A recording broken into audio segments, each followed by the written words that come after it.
Buenos días, camaradas. Bienvenidos a la primera charla de la fiesta del PCPB de este año. Es para mí un placer y un honor estar en esta mesa con dos mujeres, con dos comunistas, o sea que no voy a hablar mucho, os voy a dejar enseguida con ellas. Solamente quiero darle la bienvenida a la compañera, a la camarada Aleida Guevara, a esta fiesta, a Valencia. Aleida, a la que he tenido...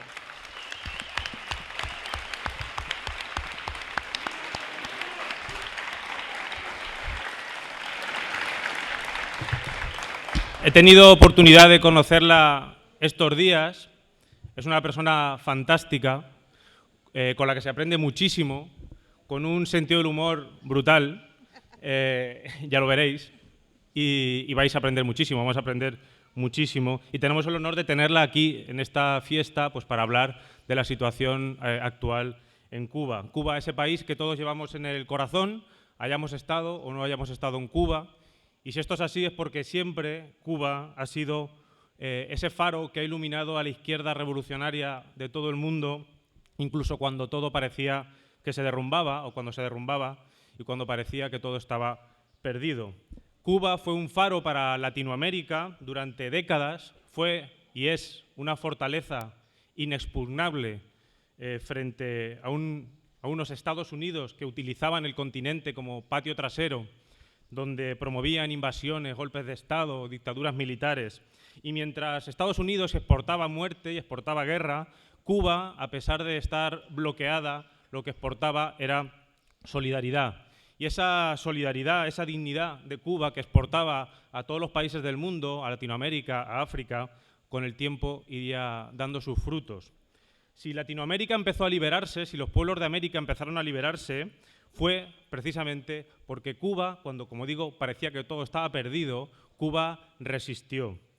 Estos días estaba leyendo el texto de la Segunda Declaración de La Habana en 1962 y hay un pasaje de ese texto que refleja como pocos, en mi opinión, lo que ha sido Cuba desde que triunfó la revolución hasta nuestros días. El pasaje se refiere a la cumbre de la Punta del Este en 1961, en la que se aprobó la Alianza para el Progreso, que era un programa de ayuda económica, política y social de Estados Unidos para América Latina. Ya sabéis cómo ayuda Estados Unidos a América Latina.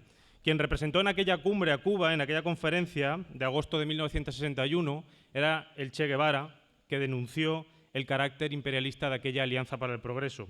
Este pasaje decía: en Punta del Este se libró una gran batalla ideológica entre la Revolución cubana y el imperialismo yanqui. ¿Qué representaba allí? ¿Por quién habló cada uno de ellos? Cuba representó a los pueblos, Estados Unidos representó a los monopolios. Cuba habló por las masas explotadas de América, Estados Unidos por los intereses oligárquicos de explotadores imperialistas. Cuba por la soberanía, Estados Unidos por la intervención. Cuba por la nacionalización de las empresas extranjeras, Estados Unidos por nuevas inversiones de capital foráneo. Cuba por la cultura, Estados Unidos por la ignorancia. Cuba por la reforma agraria, Estados Unidos por el latifundio. Cuba por la industrialización de América, Estados Unidos por el subdesarrollo. Cuba por el trabajo creador, Estados Unidos por el sabotaje y el terror. Cuba por los alfabetizadores asesinados, Estados Unidos por los asesinos. Cuba por el pan, Estados Unidos por el hambre. Cuba por la igualdad, Estados Unidos por el privilegio, la discriminación. Cuba por la verdad, Estados Unidos por la mentira. Cuba por la liberación, Estados Unidos por la opresión. Cuba por el porvenir luminoso de la humanidad, Estados Unidos por el pasado sin esperanza. Cuba por los héroes que cayeron en Girón para salvar la patria del dominio extranjero. Estados Unidos por los mercenarios y traidores que sirven al extranjero contra su patria. Cuba por la paz entre los pueblos. Estados Unidos por la agresión y la guerra. Cuba por el socialismo. Estados Unidos por el capitalismo. Aquella declaración se hizo 3 años después del triunfo de la revolución. Han pasado 53 años desde entonces. Y Cuba no se ha desviado ni un solo milímetro de sus principios. Y ese tiene que ser un ejemplo, y va a ser un ejemplo no solo para la izquierda de hoy, sino para la izquierda de los siglos que vienen. Y mientras siga habiendo civilización humana y no la destruyamos por una guerra nuclear, el ejemplo de Cuba va a pervivir a lo largo de los siglos. Y de la situación en Cuba ahora nos hablará Aleida. Pero antes os dejo con la compañera y camarada Rocío.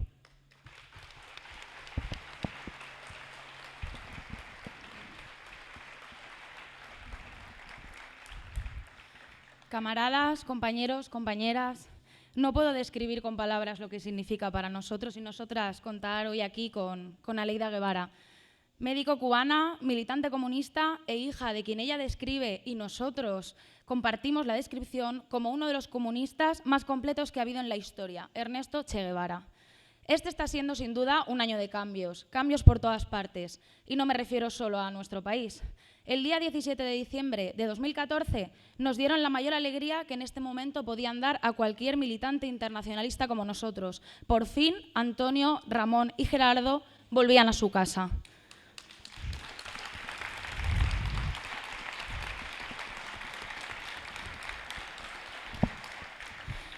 Los 3 que quedaban de los 5 cubanos presos injustamente en cárceles estadounidenses iban a volver a pisar su patria. Hoy ya están de nuevo trabajando por esta revolución sin descanso. Y hoy y aquí quiero reconocer la labor del movimiento internacionalista con Cuba. Quiero reconocer la labor, por ejemplo, de la Asociación Valenciana de Amistad con Cuba, José Martí.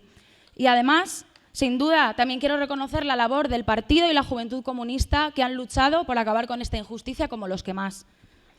Pero ese día no se produjo solo la liberación de nuestros compañeros cubanos. Ese día, Obama y Raúl Castro anunciaron la normalización de las relaciones diplomáticas entre Estados Unidos y Cuba. Recuerdo lo que pude sentir ese día delante de mi ordenador, viendo Telesur, cuando Obama dijo: tenemos que admitir que hemos fracasado en nuestro intento de acabar con Cuba. Esa frase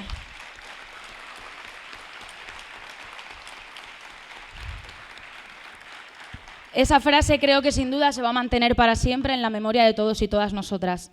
A pesar de esto, hay una cosa que no podemos olvidar: el bloqueo continúa y hay que seguir luchando para eliminarlo. Esta es la prioridad de la solidaridad internacionalista con Cuba hoy en día. Además, Estados Unidos también ha reconocido que sus objetivos no han cambiado, solo han cambiado los medios con los que lograrlos, que ahora parecen ser un poco más amables, pero no por ello son menos peligrosos, y no tenemos que olvidarlo. La guerra ideológica y la financiación de la subversión por parte de Estados Unidos continúa. Ya es hora de que Estados Unidos reconozca la legitimidad de la revolución y del gobierno cubano y que trate a Cuba de igual a igual. Ya es hora de la devolución del territorio que ocupa la base militar de Estados Unidos en Guantánamo.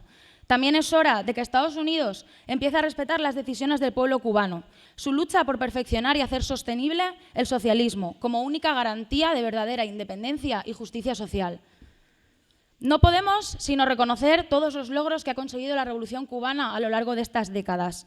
Cuba es actualmente uno de los países de América Latina con mayor y novedoso desarrollo tecnológico respecto a la medicina. Y no dudan en mandar a sus médicos a cualquier parte del mundo en el que hagan falta. Cuba cuenta con 22 facultades de medicina, en las cuales forman a futuros médicos del mundo entero. Además, muy importante, Cuba se declaró en 1961, después de una campaña de alfabetización, como el primer territorio libre de analfabetismo de toda América. Democracia participativa,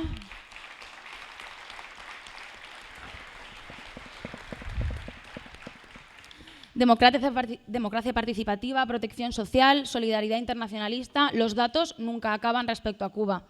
Además, se está viviendo un amplio proceso muy importante de unidad en América Latina frente a Estados Unidos. Ejemplos como el ALBA o como la CELAC son claros respecto a esto. Porque ya lo dijo Bolívar: la unidad de nuestros pueblos no es simple quimera de los hombres, sino inexorable decreto del destino. Para nosotros, la patria es América, nuestra enseña, la independencia y la libertad. Nos encontramos ante nuevas condiciones económicas y sociales en esta heroica isla, no lo podemos negar. Se está produciendo una actualización del modelo, con consulta y apoyo popular, un punto muy importante, por un socialismo próspero y sostenible y para hacer frente a los retos que se le presentan a Cuba en este instante.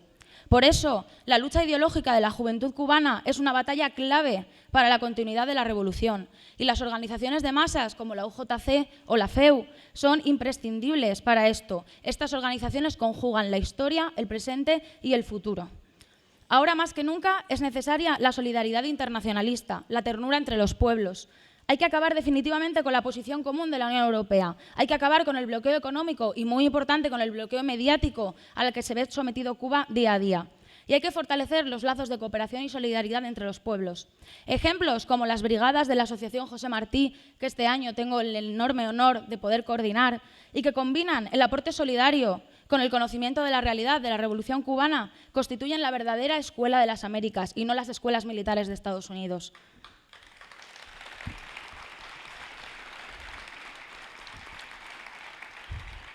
Esto es la mejor señal que tenemos de que el Che sigue presente y de que sus ideas siguen vigentes en las luchas actuales de Cuba y en las del mundo entero. El Che sigue presente en todos los corazones de aquellos y aquellas que luchamos por un mundo mejor, que luchamos por el socialismo.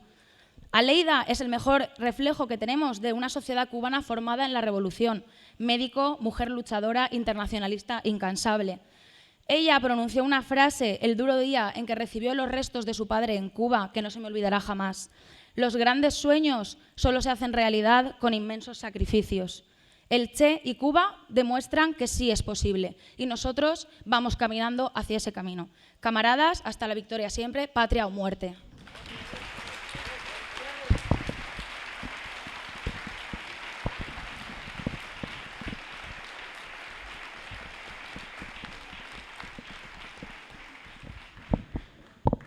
Bueno, muy buenos días a todas y a todos. Yo traje algunas cosas escritas también, porque si empiezo a hablar, saben que los cubanos hablamos mucho. Entonces era mejor no robar mucho tiempo. Y como estamos en un lugar también festivo, cultural, pues me pareció muy bueno recordar algún poema de José Martí, el cubano quizás más universal, más conocido. Él hizo muchos poemas, pero hay uno para mí muy especial porque habla de la vida, de qué tenemos que hacer en la vida. Y él decía, cuando nací sin sol, porque por supuesto no tenía libertad, mi madre dijo, flor de mi seno, magno generoso, de mí de la creación, suma y reflejo, pez que en ave, corcel y hombre se torna. Mira estas dos, que con dolor te brindo, insignias de la vida, ve y escoge. Este es un yugo. Quien lo acepta goza, hace de manso buey, como presta servicio a los señores, duerme en paja caliente y tiene rica y ancha avena. Esta, oh misterio que de mí naciste, cual la cumbre nació de la montaña, esta que alumbra y mata, es una estrella. Como que riega luz, los pecadores huyen de quien la lleva, y en la vida, cual un monstruo de crímenes cargado, todo el que lleva luz se queda solo. Pero el hombre que al buey sin pena imita, buey torna a ser, y en apagado bruto la escala universal de nuevo empieza. El que la estrella sin temor se ciñe, como que crea, crece. Pero esto todos nosotros sabemos lo que cuesta en la vida realmente. Los que estamos aquí presentes sabemos muy bien de una u otra forma que la estrella no es fácil llevarla, que efectivamente muchas veces estamos solos y que otras tantos somos tomados como locos, pero solamente al persistir vamos creciendo como seres humanos. El Che decía, pero la gente que vaya adelante, que muestre con su ejemplo, seguir o hacerse seguir es una tarea que puede hacerse a veces difícil, pero que es enormemente más fácil que empujar para que otros caminen. Si pensamos un momento en esto que decía el Che, creo que todos estaremos de acuerdo en que es realmente importante. Si queremos guiar a la gente, si queremos mostrar un camino, primero mostrarlo con nuestro propio ejemplo. No le podemos decir a nadie lo que tiene que hacer, pero sí podemos mostrar lo que estamos haciendo. Eso es quizás lo que Cuba ha venido haciendo durante todos estos años. Nosotros no estamos de acuerdo con muchísimas cosas que pasan, pero no podemos decirle a la gente lo que tiene que hacer con su vida. Ahora podemos mostrar que se puede vivir de otra forma. ¿Y qué diferencia tiene un cubano del resto de la humanidad? Somos seres humanos normales, sin ningún tipo de problema, sin ningún tipo de cosa que nos señale como seres especiales. pero hemos mostrado que se puede vivir de otra forma. Ah, claro, tienes que nacionalizar lo que tú produces, tienes que ser dueño de lo que tú produces. Mientras que las transnacionales se lleven lo que tú produces como pueblo, nunca tendremos la posibilidad de cambiar nuestra realidad. Entonces, cuando nacionalizamos lo que producimos, inmediatamente vienen las consecuencias. Eso es lo que pasa hoy, por ejemplo, con Venezuela. Por primera vez, el gobierno venezolano es dueño del petróleo que produce, no de una familia, sino de todo el pueblo. Y el beneficio de ese petróleo se convierte en beneficio social. Pero claro, ¿cuánto costaba a Estados Unidos comprar un barril de petróleo venezolano? Entre 5 a 7 dólares. ¿Cuánto le cuesta hoy? Está en el precio del mercado internacional. Ah, bueno, el país más consumidor de petróleo del mundo no puede aceptar de ninguna manera que ahora tenga que perjudicarse económicamente porque un paisito del llamado tercer mundo decidió ser dueño de sus recursos y darle riquezas a su pueblo. ¿Y qué pasa con Bolivia? Uno de los países más pobres del planeta. Y sin embargo, hoy Bolivia tiene dinero, tiene poder económico. ¿Pero por qué? Porque nacionalizó, por ejemplo, su gas natural. En la época en que nacionaliza eso, los mismos españoles armaron un rollo extraordinario, porque habían empresas que explotaban ese petróleo hacía siglos.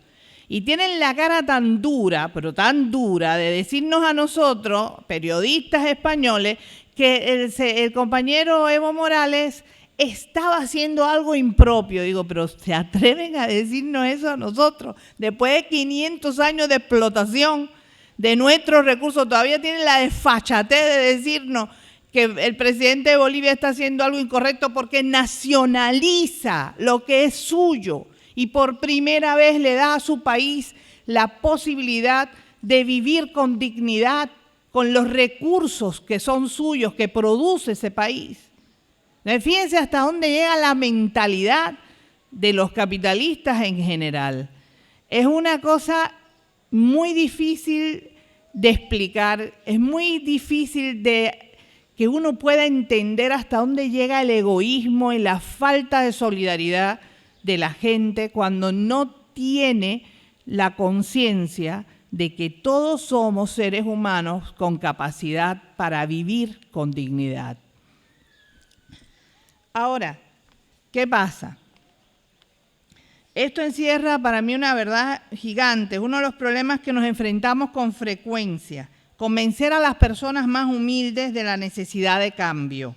Mostrar esos cambios es imprescindible para fortalecer la llamada izquierda.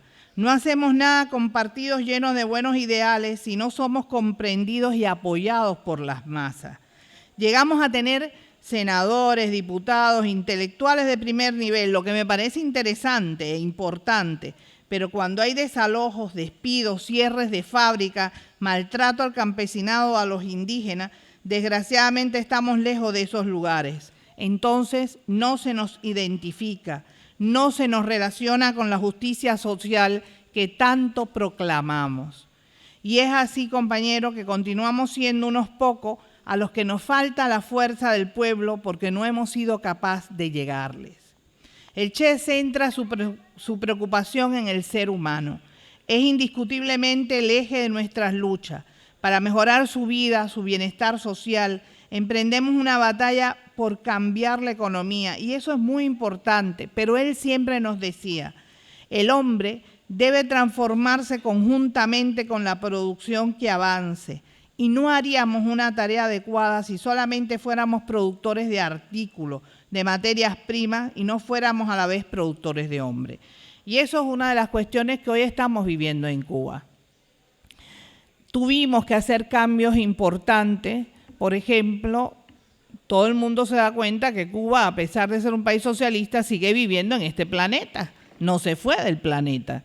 Por tanto, la crisis económica mundial nos tocó también y nos tocó fuertemente porque además el bloqueo de Estados Unidos se dice muy fácil, pero vivirlo es una cosa bien difícil. Les pongo un ejemplo sencillo. Cuba no es productora de leche, no tenemos ganado suficiente, bien, por la temperatura, por lo que sea. Tenemos que ir a comprar leche en polvo para nuestros niños y para nuestros ancianos, sobre todo, que son los extremos de la vida que tenemos que garantizar. ¿Dónde hemos tenido que ir a buscar la leche en polvo en ocasiones? A Nueva Zelanda. Fíjense dónde está Cuba y dónde está Nueva Zelanda. Ahora imagínense lo que cuesta para este país del llamado tercer mundo pagar una naviera que vaya hasta Nueva Zelanda a buscar nuestra leche en polvo. Porque la ley Helms-Burton dentro del bloqueo dice claramente que el barco que toque puerto de Cuba no podrá volver a tocar puerto de Estados Unidos por lo menos en 6 meses. ¿Qué hace el dueño de la naviera? Nos pide 3 veces, 4 veces lo que pediría normalmente a otra persona, a otro pueblo, porque tiene que cubrirse económicamente sus espaldas. Entonces, se encarece muchísimo el producto, solamente en irlo a buscar hasta Nueva Zelanda, porque nadie más nos da el producto, porque por la ley del bloqueo, el que le venda a Cuba algo, esa empresa, si tiene capital de Estados Unidos, por ley del bloqueo de Estados Unidos, les retira su capital. Pero es posible que no tenga capital de Estados Unidos. Por ejemplo, nos pasó con la Ferrari, que era eminentemente italiana en aquella época. Y cuando fuimos a comprar los motores de camiones, no carros, por supuesto, porque no se imaginan ustedes un cubano con un Ferrari. Pero bueno, cuando fuimos a comprar los motores de camiones, porque teníamos los motores soviéticos que son muy consumidores de petróleo y había que cambiar eso, porque la Unión Soviética había desaparecido, el petróleo desapareció para nosotros, había que buscar alternativas. ¿Qué hicimos? Fuimos a ver si negociando con la Ferrari podíamos comprar unos motores que son mucho más económicos. El dueño de la Ferrari nos enseñó una carta en perfecto italiano del FBI que decía: si usted mantiene relaciones comerciales con Cuba, ni usted ni su familia podrá volver a tocar territorio nacional de Estados Unidos. Punto y seguido. Si usted mantiene relaciones comerciales con Cuba, no podrá vender ninguno de sus productos en el mercado de Estados Unidos de Norteamérica. ¿Qué pasó? Nos quedamos sin camiones. Ese es el bloqueo en todos los aspectos de la vida, pero sobre todo toca alimentos y medicamentos. Ustedes saben lo caro que son los medicamentos para todo el mundo. Ahora imagínense un pueblo que tiene que pagar 3, 4 intermediarios para que el FBI no detecte la empresa que nos vende el medicamento y por tanto no se afecte esa empresa. ¿Cómo llega ese medicamento al pueblo cubano? 10 veces más caro. Entonces es muy difícil, realmente es muy difícil. ¿Qué obligó esto? Bueno, desde el primer inicio de la Revolución, Fidel aclaró que el pueblo cubano debía ser un pueblo de científicos. Y hemos desarrollado un polo científico buscando alternativas, buscando soluciones. Llega un momento en que la crisis económica mundial nos golpea duramente y el Estado cubano se da cuenta que hay alrededor de 500.000 personas en Cuba que están ganando un salario, pero que no están produciendo. Ningún Estado puede sostener eso, de ninguna manera. Pero ¿cómo justificar un país socialista dejar sin trabajo a 500.000 personas? ¿Cómo? Eso es inadmisible. Bueno, lo que se nos ocurrió en aquel momento fue dar la posibilidad de que la mayor parte de estas personas que iban a quedar sin trabajo pudieran trabajar por cuenta propia. Esto es un pequeño cáncer dentro de la sociedad socialista, porque las personas empiezan a vivir de una manera un poco más egoísta, porque lo que están pensando es en su bolsillo, desgraciadamente, y se les olvida en la sociedad donde vive. Decía el viejo Marx que los hombres piensan según viven. Entonces imagínense ustedes, si empiezan a pensar solamente en su bolsillo, se va al traste la revolución socialista. Hemos tenido que trabajar intensamente en este aspecto y por fin nos dimos cuenta de que había otra manera de solucionarlo y es con las cooperativas, porque eso se parece más al socialismo. Entonces comenzamos a trabajar intensamente en lograr cooperativas sociales, sobre todo, de servicios sociales. No hemos logrado erradicar el problema todavía, estamos en este tránsito que es bastante difícil, de verdad. y vamos trabajando. La cuestión es saber dónde están los problemas, diagnosticarlos a tiempo y comenzar a resolverlos. No quedarte dormidos en los laureles, porque ahí sí te lleva, dice camarón que se duerme, se lo lleva a la corriente. Y eso no podemos permitirlo de ninguna manera. Y hay que seguir formando valores en los seres humanos en una sociedad diferente. Claro, en los últimos años hemos comprobado que a pesar de todos nuestros problemas económicos y a pesar de todos los conflictos que estamos viviendo, seguimos formando seres humanos muy especiales, porque cuando Brasil pidió médicos, la Organización Mundial de la Salud fue a pedir médicos a Cuba para ayudar a Brasil. Cuando apareció el ébola en África, la Organización Mundial de la Salud fue a Cuba para pedir médicos para combatir el ébola. Y ahí fueron nuestros médicos, y ahí estuvieron nuestros médicos. Entonces seguimos formando hombres y mujeres con una gran sensibilidad, con una gran entrega, pero no nos podemos descuidar ni un segundo. Decía el Che Guevara que al imperialismo yanqui no se le puede dar ni tantito así. Pero todos estos años hemos ido trabajando en la unidad latinoamericana. Surge Venezuela, después Bolivia, Ecuador, y vamos haciendo una nueva agrupación dentro de América Latina que se llama ALBA. Eso fue una idea genial del presidente Chávez, que en un momento determinado dijo, contra el ALCA, el ALBA. Y cuando Fidel le preguntó, bueno, dime todo lo que tú tienes sobre el ALBA, ¿qué vamos a hacer por el ALBA? Y Chávez lo miró y le dijo, a mí se me ocurrió. Se le había ocurrido aquello de pronto, y entonces Fidel y él comenzaron a trabajar en un proyecto nuevo que se llama ALBA, Alternativa Bolivariana para Nuestra América, el amanecer de nuestros pueblos.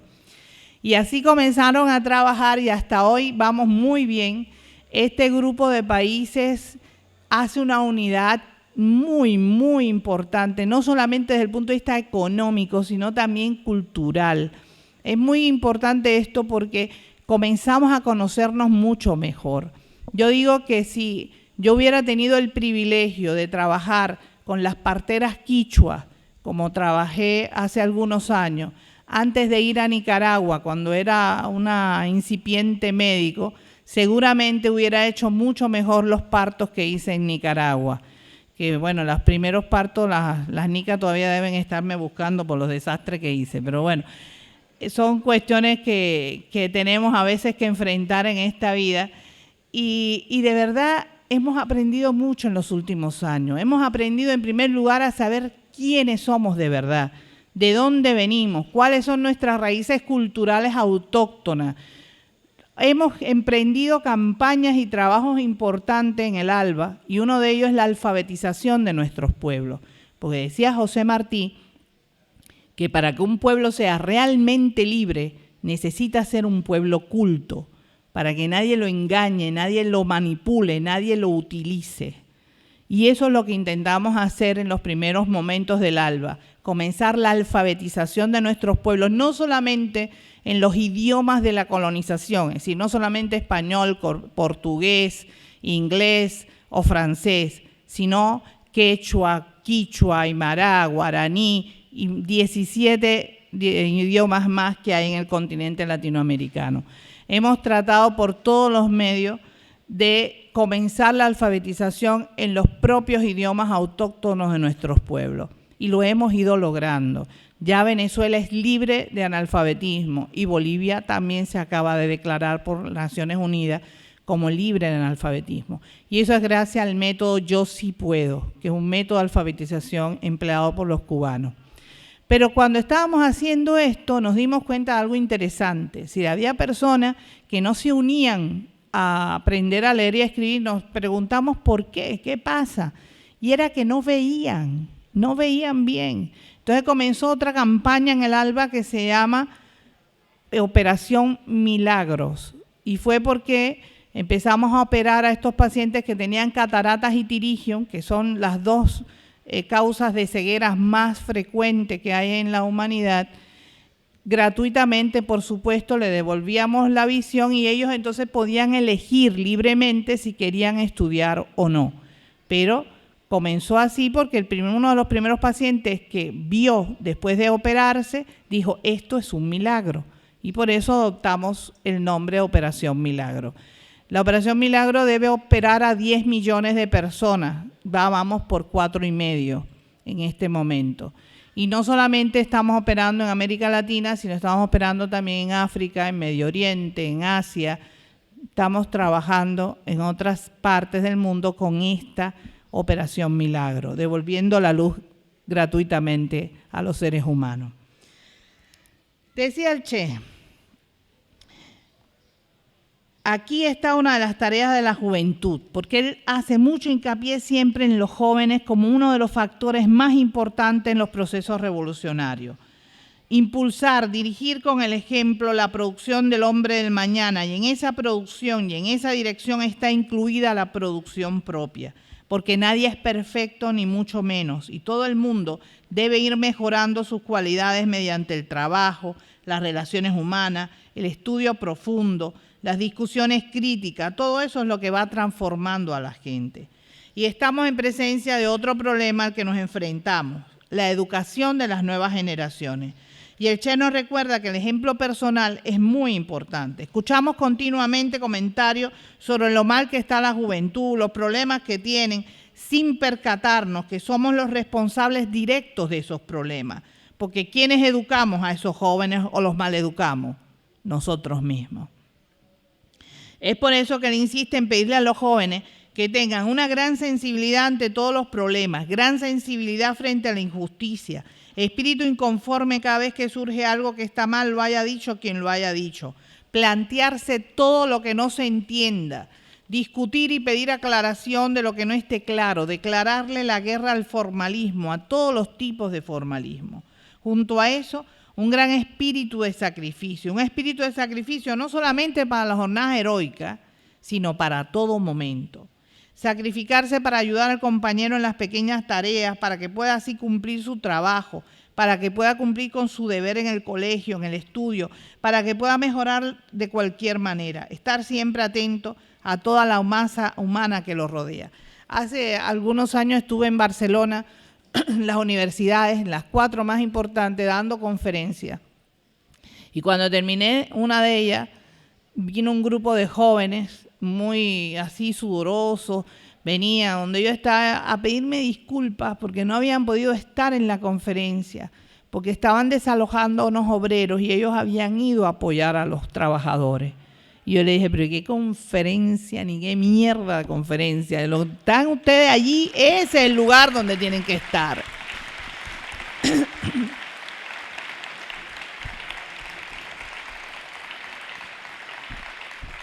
Eso de verdad te llena de esperanza cuando tú ves a los jóvenes que han tomado conciencia de la fuerza que pueden tener, intentan realmente apoyar a los trabajadores, a los más humildes, estar a su lado. Entonces uno empieza a pensar que hay posibilidades reales para todos nosotros.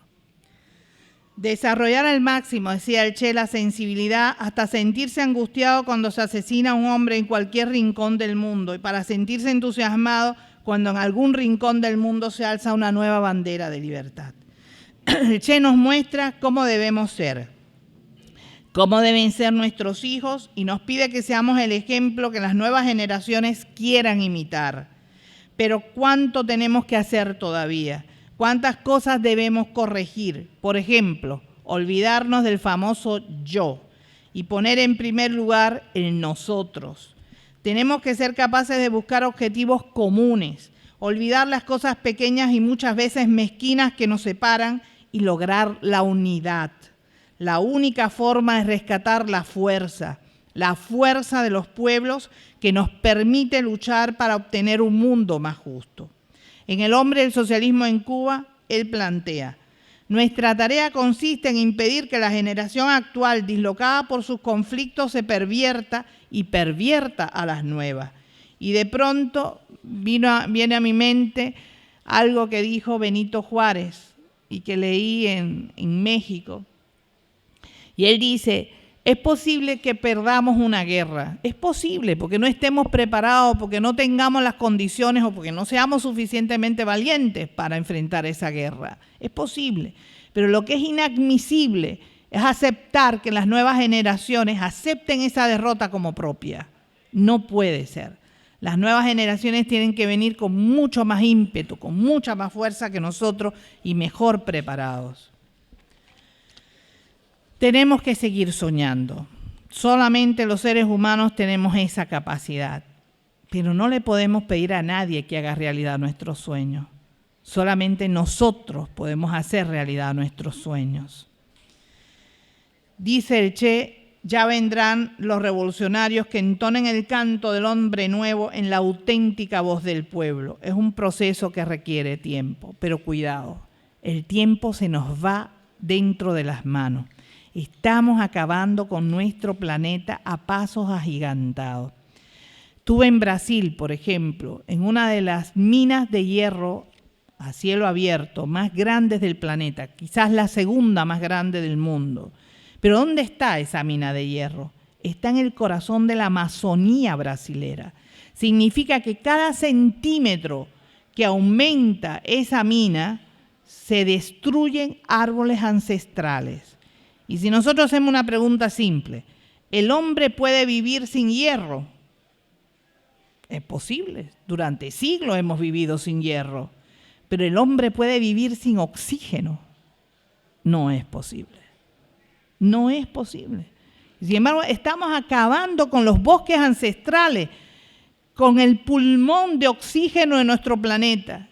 Y no hacemos nada contra eso. Vivimos de espalda a esas realidades. Nos importa a lo mejor el carro que ya no vamos a comprar, la vivienda que tenemos con dificultad, pero ¿y cómo vivimos? A mí me encanta siempre la anécdota de una joven española que fue a África y que se hace un buen rapport con una mujer africana y ella le dice, ¿tú estás casada? Y la española la mira y dice, no hombre, no, todavía ni quién piensa en eso. Le dice la africana, ¿tú tienes una casa? La española le dice, bueno, yo rento un apartamento, pero todavía no es mío como tal, ¿no? Solamente lo rento. Ah, le dice, ¿tú tienes una vaca? La española la mira y dice, ¿para qué quiero yo una vaca? La africana la mira con mucha tristeza y le dice, qué pobre tú eres. Es una manera muy diferente de evaluar las riquezas. Y tenemos que aprender de estas poblaciones cómo vivir con mucho menos y seguir siendo felices. Estuve ahora trabajando con indígenas en las selvas misioneras en el norte de Argentina. En situaciones a veces infrahumanas, de verdad, viven todavía esas poblaciones. Pero ninguna, prácticamente ninguna, gasta un centavo en psiquiatras. Ninguna. Son gente mucho más felices que nosotros a pesar de lo poquísimo que tienen para vivir. ¿Por qué? ¿Por qué? Porque han aprendido a valorar la vida, han aprendido a valorar realmente lo que nos da la vida y han aprendido a valorar más la sensibilidad, la unidad entre los seres humanos, el contacto humano que no las cosas materiales. Yo no digo que volvamos a vivir como en la época primitiva, no. Creo que podemos vivir mucho mejor, pero sin acabar con el medio ambiente, sin acabar con nuestra naturaleza. Es la única que tenemos. No tenemos otro planeta. Hay lugares hermosísimos, de verdad. Yo digo, cuando voy, he ido a este templo que hay en Cataluña, ¿cómo se llama? No, la Sagrada Familia no, Montserrat. Cuando voy, si vas yendo a Montserrat, de pronto te parece que estás como que se termina tu planeta y empieza otro, porque los colores, la forma de esas montañas son únicas, son espectaculares. ¿Cómo no proteger eso que tenemos? ¿Cómo no proteger la vida de nuestra gente? Vamos educando a veces a los jóvenes en cosas muy equivocadas. Yo recuerdo un amigo que tengo en Zaragoza, también del Partido Comunista, que es profesor. Y él un día, un poco así melancólico, me contó que estaba hablando de las necesidades de los niños en el mundo, de la necesidad de la solidaridad en el mundo, y puso de ejemplo cómo se había movilizado medio mundo para salvar la vida de unas ballenas, y sin embargo, cómo morían niños todos los días en África y nadie movía un dedo contra eso. Y se paró uno de sus estudiantes y le dijo: profesor, el problema es que ballenas hay poco, niños hay mucho. Y me dice este hombre: yo soy el profesor de esa bestia. Entonces, imagínense ustedes por qué estamos provocando esos sentimientos. ¿Cómo es posible que lleguemos a esos extremos? Cuando uno tiene el privilegio de haber ido a África, a Angola, yo viví 2 años allí como médico pediatra, trabajar con esos niños, pensar que yo puedo salvar la vida de un niño y que no tengo un medicamento que se necesita por el único hecho de que estoy en África, eso no es justo. No puede ser. Yo como médico he tenido que enfrentarme a situaciones muy duras. 3 bebés con edema cerebral por paludismo y un solo manitol. Si yo tuve que decidir cuál de esos 3 niños tenía más posibilidades de vida, y condené a los otros 2 a muerte porque solo tenía un manitol. Y después me invitaron a Italia y estuve en el Vaticano, y una sola alfombra bordada en oro y plata, solo una, serviría para resolver todos los problemas de mis niños en el hospital donde yo estaba.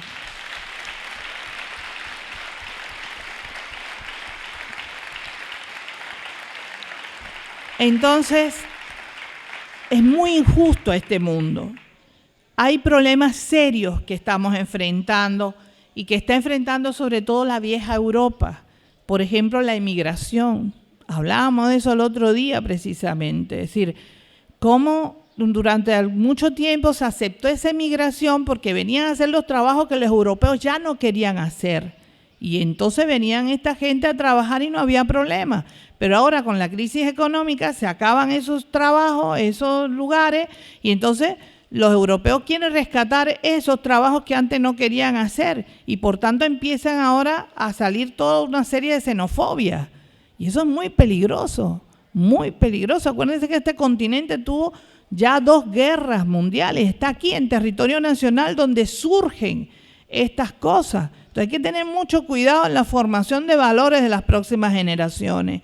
Y no, la inmigración no se va a acabar con leyes restrictivas. La inmigración, lo único que podemos hacer es buscar soluciones a los problemas reales que vive la mayor parte del mundo, con proyectos sociales, con proyectos de desarrollo económico-social en esos lugares de donde viene la inmigración. Si no, no lo vamos a resolver nunca. Pero para eso hace falta apretarse el cinturón económico y aportar cosas a esos pueblos. Pero para eso, sobre todo, hace falta el poder de pueblo. Porque si el pueblo no tiene poder, no puede decidir que su gobierno haga cosas por esos pueblos. Por eso es que nos hace falta a nosotros, muchísimo, los que vivimos en ese llamado tercer mundo, que ustedes tengan poder de pueblo de verdad, donde puedan decidir lo que quieren hacer con sus vidas y no sigan de espalda a la realidad. Buscamos cosas simples. Cuando decimos, ¿dónde está el mejor chocolate del mundo? Ahí levantan la mano los franceses, los belgas, los suizos. ¿Y cuándo en su puñetera vida han trabajado con un cacao? ¿Cuándo?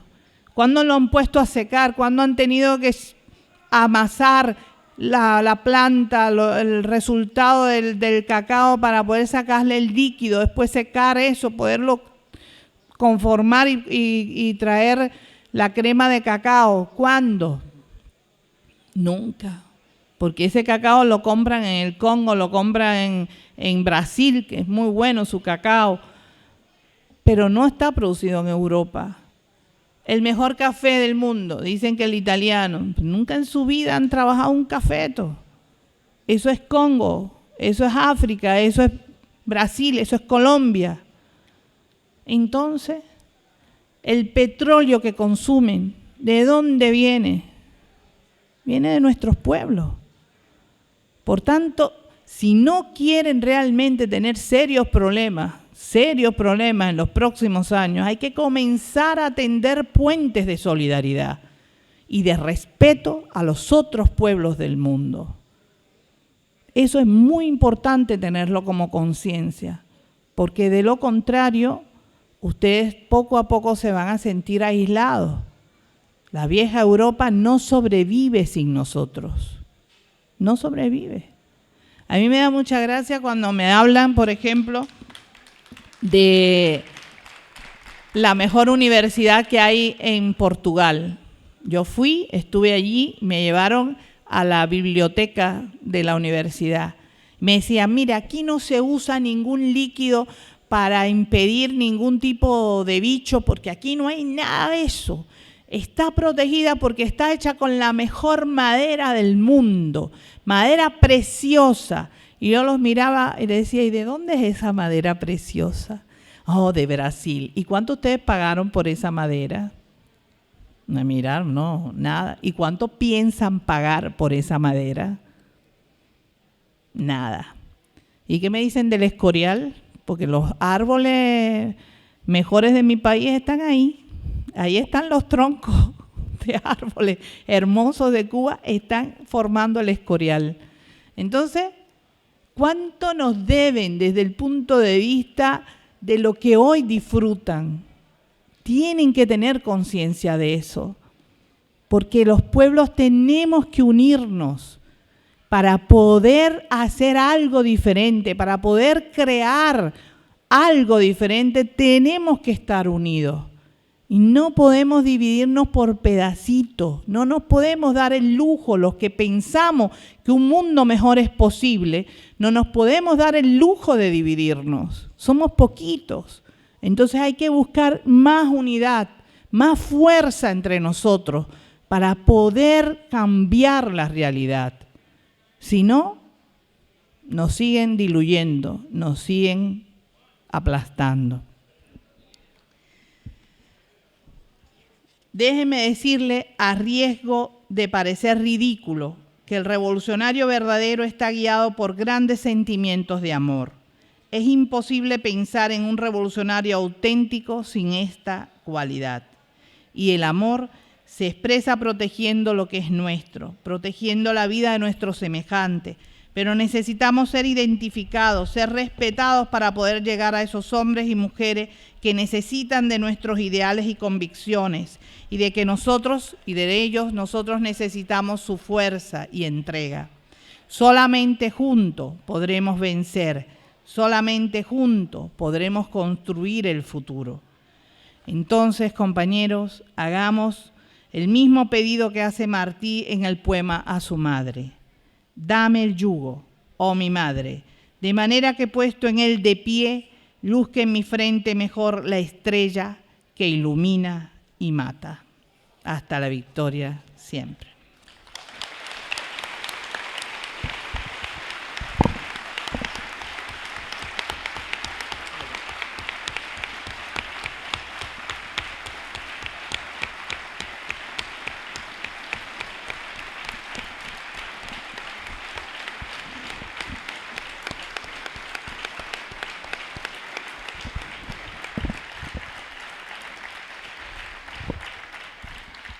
Bueno, pues ahora tenemos todavía un rato por si alguien tiene alguna pregunta, alguna reflexión o algo que quiera plantear, pues que levante la mano o que venga, solo tenemos un micrófono, mejor si podéis venir aquí, mejor.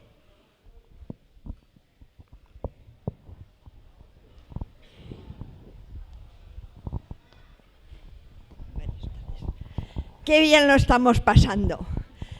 Entonces, yo lo que pediría, que he pensado mucho sobre el ALBA y CELAC, que la conferenciante nos aclarara básicamente en qué consiste, que creo que es muy interesante y aquí no tenemos fuente de alimentación, pienso.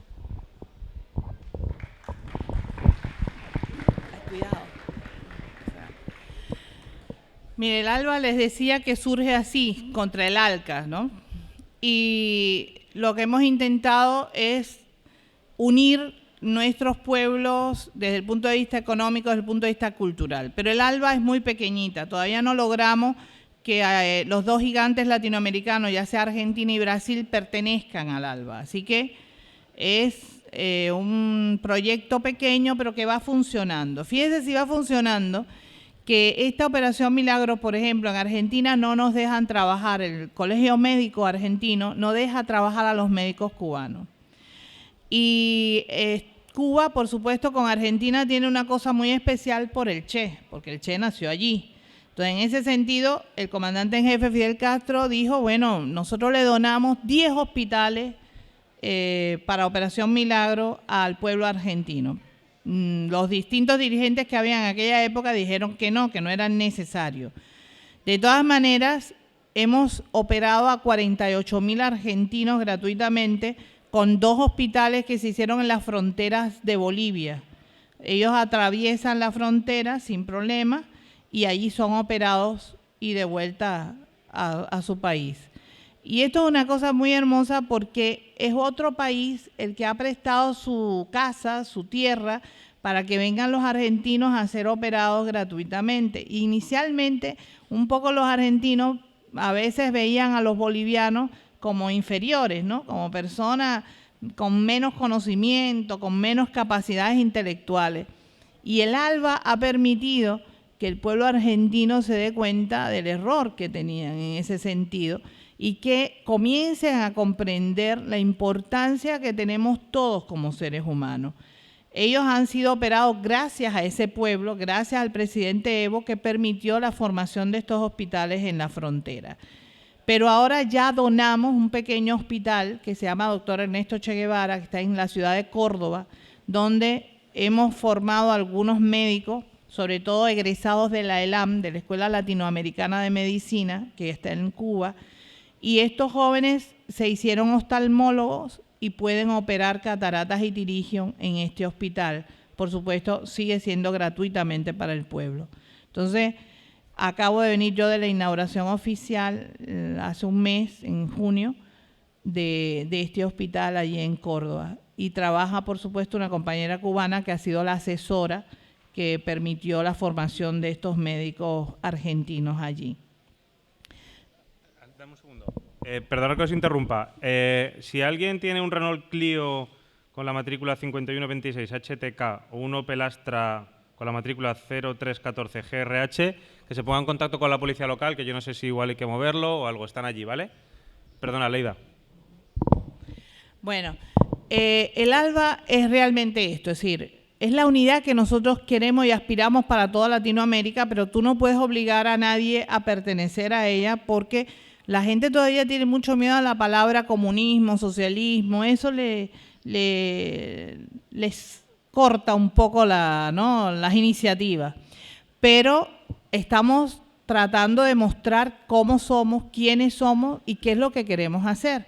Y poco a poco vamos conquistando pueblos, en ese sentido a través de las batas blancas, a través de los lápices, del conocimiento.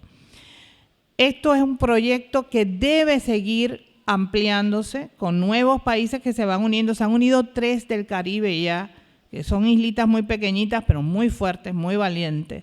Y estamos uniendo gente porque un día podemos ser de verdad autosuficientes. En América Latina, uno de los continentes que tiene muchísimas riquezas naturales, pero puede además ser industrializado, porque ya tenemos potencias como Argentina y Brasil que tienen gran desarrollo industrial. Venezuela va desarrollándose poco a poco y nosotros también. Entonces, poco a poco podemos ser una verdadera unión latinoamericana. Mientras tanto, creamos la CELAC. A través del ALBA se crea la CELAC, que es la primera organización latinoamericana que no tiene ni a Estados Unidos ni a Canadá como integrantes. Somos solo los latinoamericanos.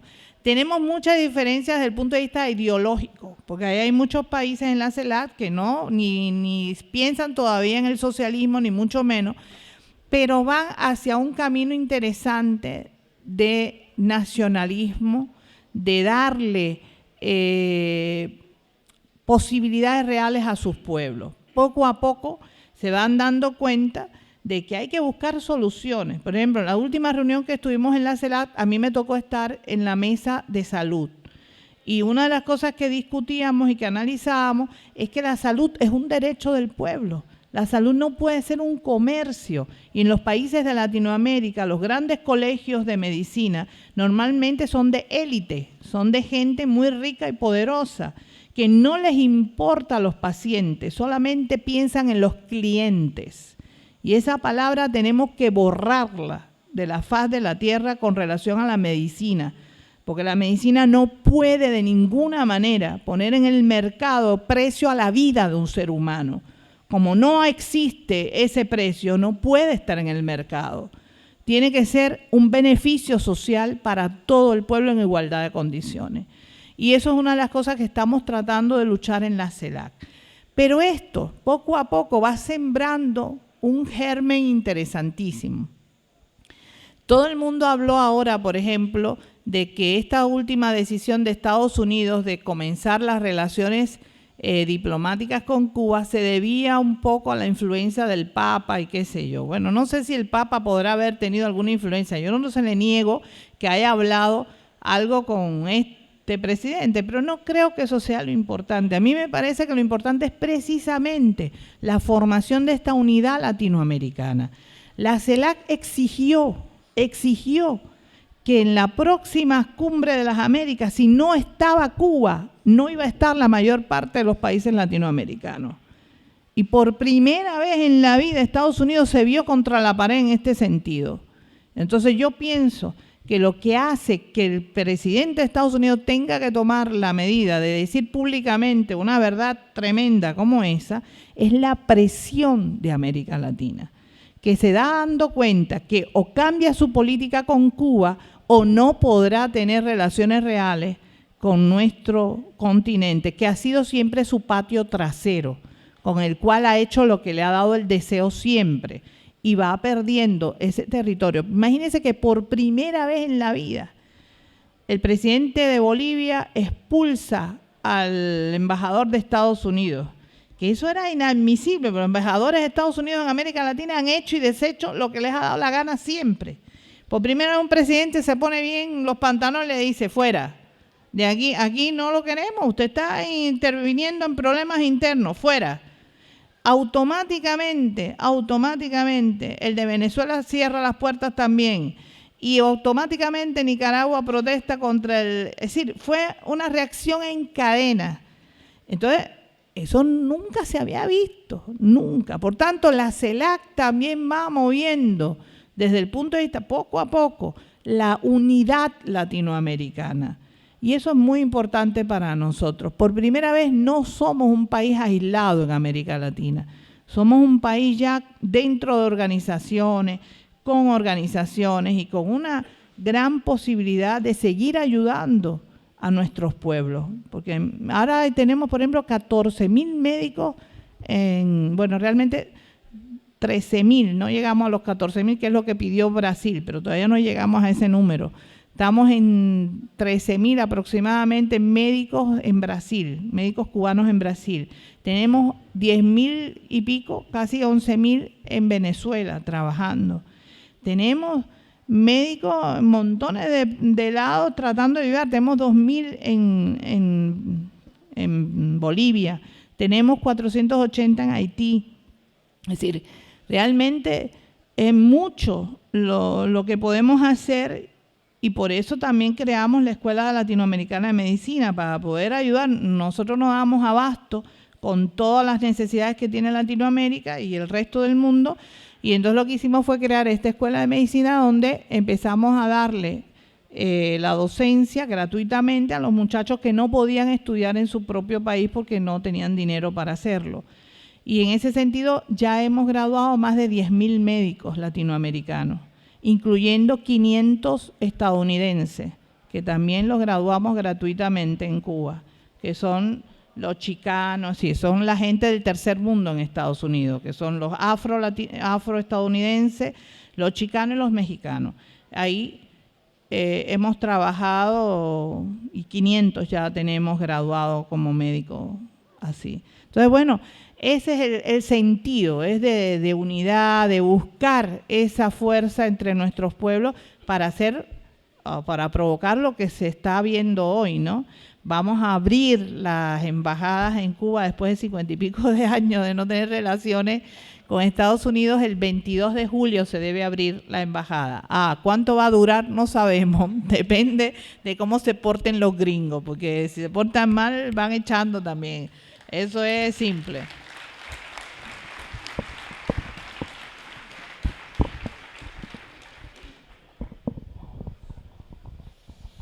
Bien, yo quería hacer un par de comentarios. Lo primero, cuando empezaste a hablar de la Operación Milagro, eso me hizo recordar un hecho, ¿no?, que se difundió en su momento, que creo que es una de las pruebas más claras de la superioridad moral del socialismo. Y es que precisamente uno de los asesinos del Che Guevara ha sido, décadas después, uno de los beneficiarios de la Operación Milagro en Bolivia. Yo creo que eso es una prueba incomparable, digamos, de la superioridad moral del socialismo. Y después, que la otra cuestión es que es importante que los pueblos de Europa tenemos que aprender de los pueblos de América. Porque ellos ellos, igual que nosotros, se ha podido constatar que cuando un pueblo no se somete, el imperialismo, el capital internacional, actúa con toda la crueldad y con todo el sadismo del mundo. Y Cuba ha resistido.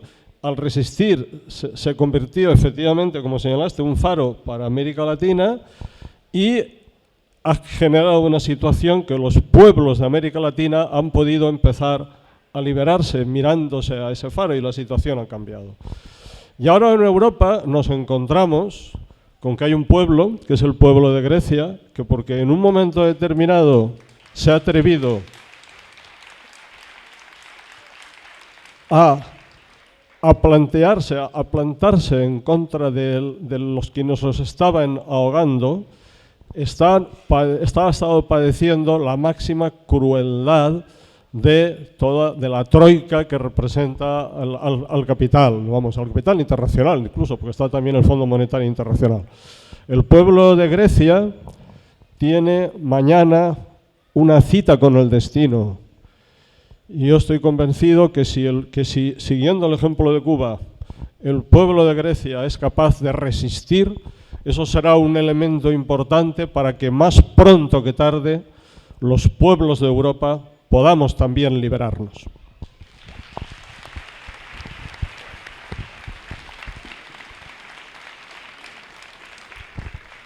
Buenos días. Soy Andrés de Valencia. Quería hacer una consulta sobre Cuba. Pero antes quería comentar dos paralelismos entre España y Argentina. Más bien entre Valencia y Argentina.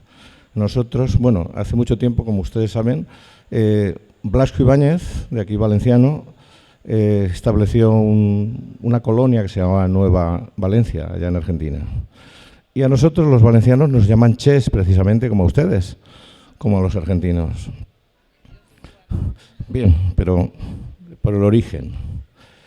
La consulta sobre Cuba era de qué forma real los españoles ahora, o los que quieran, pueden establecerse y ayudar y salir adelante allá, en el momento actual, en Cuba, en este momento. ¿Qué aconsejaría usted a un español que quiera allá, o unos españoles, o un grupo, una cooperativa, lo que sea, que puedan ir a coadyuvar, a ayudar y a ganarse la vida? En este momento, a nivel real de la calle. Gracias.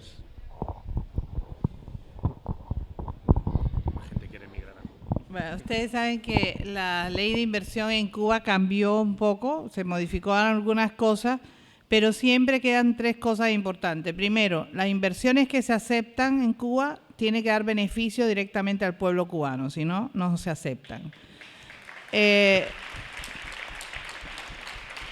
No se negocia con la tierra nuestra, no se le vende a nadie porque es solo propiedad del pueblo cubano. Y en tercer lugar, se tiene que cumplir estrictamente las leyes cubanas. Trabajar en Cuba no es fácil. Para los que vienen de afuera, es muy difícil. Primero tienen que tener mucho dinero, porque si no es difícil realmente trabajar allí. Después tiene que ser en algo que a nosotros realmente nos interese y que nos aporte beneficio.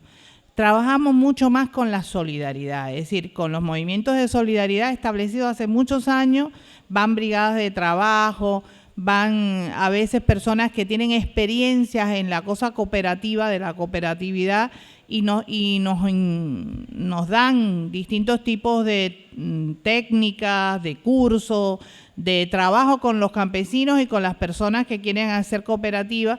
Y bueno, en ese aspecto, por supuesto, que sí es muy positivo la ayuda.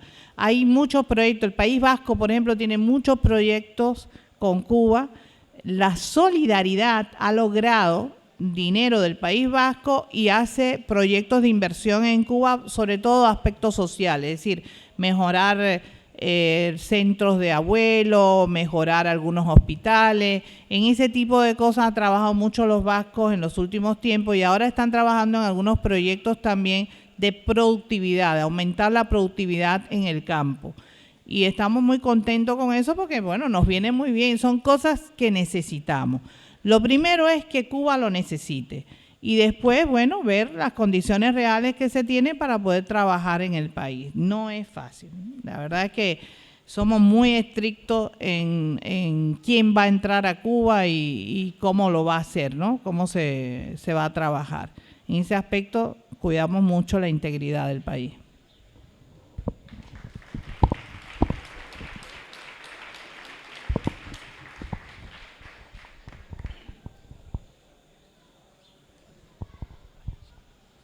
A ver, buenos días, camaradas. Soy un militante del Partido Comunista en Villamalea, provincia de Albacete, y quiero hacer dos cosas aquí esta mañana. Felicitar a la organización del Partido Comunista del País Valencià por la valentía que han tenido en hacer en estas fechas, que no son las más indicadas, pero bueno, organizar aquí la fiesta, igual que se hace en Madrid, pues en nombre de la asociación local, o de la agrupación local de Villamalea, enhorabuena y que sigáis haciendo esto años venideros. Y la segunda cuestión que me pone un poco nervioso, Aleida, no sé si te acuerdas de mí, estuviste en mi casa hace unos años y te voy a pedir un pequeño favor públicamente. Y es que de Ernesto Guevara, del Che Guevara, como hombre, como guerrillero, como revolucionario y como comunista, prácticamente lo sabemos todo. Entonces yo a Aleida le dije que me hablara un poco de su padre, como hombre, como padre, y ella me confesó cómo fueron los últimos momentos antes de que lo viera por última vez. Y yo quiero, porque es muy bonito, es muy emotivo la historia, le quiero volver a pedir el favor de que nos cuente cómo fueron aquellos últimos momentos en los que estuvo con su padre, con el Che Guevara.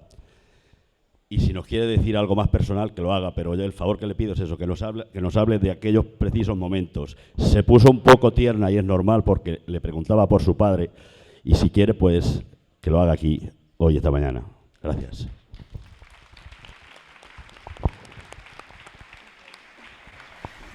A ver, hay un libro que ustedes ya tienen, que está publicado aquí en todos los países de España, que se llama Evocación, y que está hecho por mi madre, donde cuenta esa historia de amor entre ellos y creo que completa la visión de mi papá, es decir, no solamente del guerrillero, del combatiente, sino del ser humano que era en general, ¿no? Ese libro se los recomiendo de verdad porque me parece que lo van a disfrutar. Es un verdadero comunista con sus dificultades, con sus problemas, venciendo cosas y creando una familia. Entonces, se lo recomiendo de primera mano. Para mí fue muy lindo poderlo leer. Tengo muy pocos recuerdos de mi papá. Cuando papi sale de Cuba yo tenía 4 años y medio. Entonces, lo que son flash en la memoria. Hice hace algunos años un pequeño documental que se llama Ausencia Presente, porque eso es uno de los problemas serios. Todo el mundo pregunta lo mismo y entonces como que los recuerdos van perdiendo la magia, ¿no?, que tienen. y por eso lo hice en el documental Para Todos. Lo tiene Ocean Press, que es una editorial australiana. Lo tiene en inglés y en español. Es un pequeño documental de 34 minutos porque, como ustedes se dan cuenta, hay muy pocos recuerdos. Yo recuerdo algunas cosas, por ejemplo, mi papá levantarme como a las 6 de la mañana, una persona que casi yo no veía, para llevarme a un trabajo voluntario. Él es el creador del trabajo voluntario en Cuba, entonces, bueno, imagínense, los hijos también tenían que ir, ¿no? Y me llevó siendo muy pequeñita. Hay un recuerdo que tengo de entrar por un lado del cañaveral, la gente lo estaba esperando por otra parte, y él entra por un costado y empieza a cortar caña. Y a mí me sienta en una tonga de caña, así un montón de caña, me sienta, me pela una caña y me la da a comer. Y yo sé que él me hablaba porque yo estaba lo más tranquilita comiendo mi caña ahí y escuchando lo que él me contaba mientras iba cortando caña. Ahora no me pregunten qué es porque yo realmente no lo recuerdo. Tengo muy pocas imágenes así. La primera vez, por ejemplo, que tiré una flor al mar por Camilo, él fue el creador de esa idea romántica, muy hermosa, que hoy todavía cumplimos en Cuba. Es decir, el 28 de octubre de todos los años, todos los jóvenes, todos los niños, salimos a poner una flor en el mar a Camilo, o en el río, en cualquier lugar donde haya agua, porque él se perdió en el aire en una tormenta y no sabemos nunca dónde cayó su avión. Entonces, como una cosa romántica, el Che inició la cuestión de echar flores al mar por ese día. Y lo seguimos haciendo. Y la primera recuerdo que tengo es pararnos en el malecón con él, mi hermano ya Camilo con 1 año más o menos y yo, tirar flores al mar, que no sabíamos por qué se hacía, pero es el primer recuerdo que tengo de haberlo hecho alguna vez. Tengo un recuerdo que, ustedes saben que muchos de estos recuerdos están influenciados por terceras personas, ¿no? Porque otra gente te va contando algo y entonces tú dices, ah, sí, verdad, pero este es mío nada más, es quizás la última imagen que yo tengo de mi papá, y fíjense que veo un cuerpo entero, pero no soy capaz de definir los rasgos de la cara. Sé que está vestido de militar y está de espalda, es decir, él está parado y mi mamá está de espaldas a él, cargando a mi hermano en su hombro. Mi hermano más pequeño tenía 1 mes de nacido cuando mi papá sale de Cuba y ya no lo volvió a ver Ernesto así. Y en ese momento, quizás en esos días, es esta imagen que yo tengo. Mi mamá tiene a Ernesto, a mi hermano, aquí en su hombro y él está detrás, vestido de militar, con una mano muy grande, tocando la cabecita del bebé. Y lo hace con una ternura extraordinaria, porque yo tengo 4 años y medio y estoy mirando lo que les estoy contando, es decir, lo estoy viendo. Y para que una niña guarde esos recuerdos, tiene que ser que algo la ha impactado, ¿no? Me imagino con los años después que él tiene que estarse preguntando si ese niño cuando crezca va a entender por qué su papá no está a su lado. Pero es hermoso el recuerdo porque hay mucha ternura en el hombre ese tocando la cabecita del bebé. Y después ya cuando él regresa a Cuba del Congo lo hace de forma clandestina. Él le pide a Fidel que si va a regresar a Cuba tiene que ser de forma clandestina porque ya se había despedido oficialmente del pueblo cubano y él no quería volver a pasar por eso. Entonces Fidel le dice que sí, no hay problema. Fidel es quien lo convence de que regrese a Cuba porque él no quería regresar ya. Y Fidel es quien lo convence cuando Fidel, ustedes dejan hablar a Fidel, el poder de convencimiento es grande, y logra que mi papá regrese a Cuba.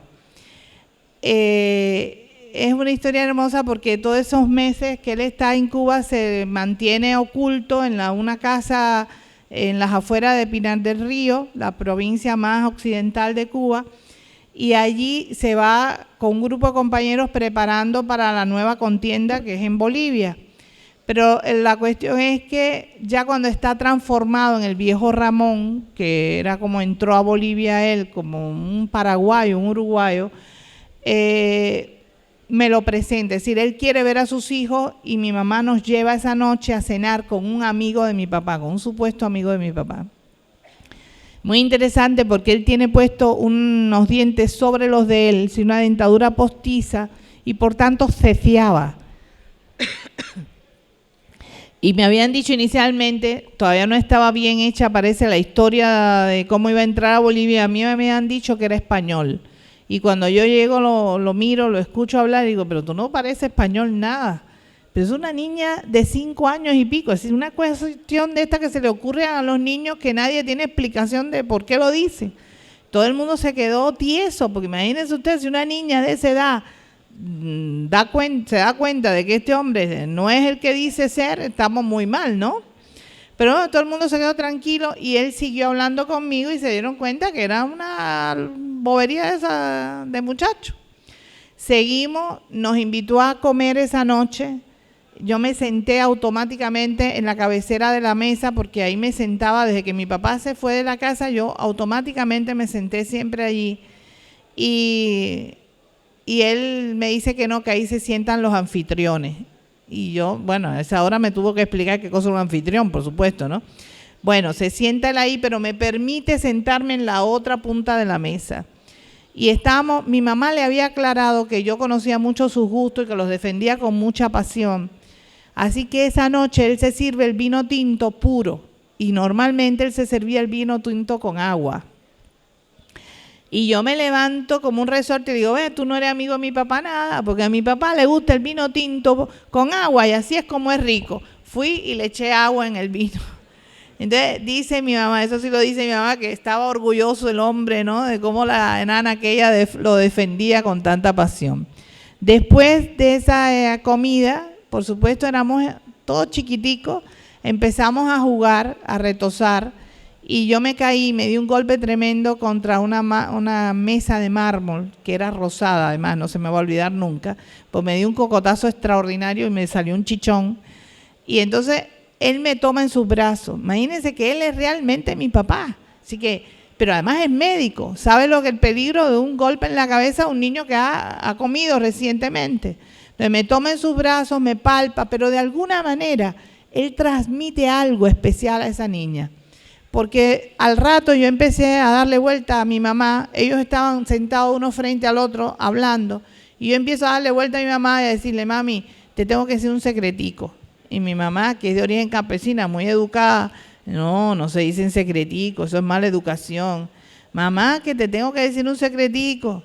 Y no, y mamá, bueno, tanto chivé, tanto mortifiqué, que al fin él parece que le hace seña a mi mamá que o me deja decir el famoso secreto o no lo voy a dejar hablar. Y entonces me permite decir el secreto y yo le digo a plena voz, porque ese era el problema de ella, sabía que yo iba a decir el secreto a plena voz. Le digo, mamá, yo pienso que este hombre está enamorado de mí. Y fue impactante porque, bueno, él se emocionó mucho, es decir, no podía decirme, no podía explicarme por qué me quería de una manera especial.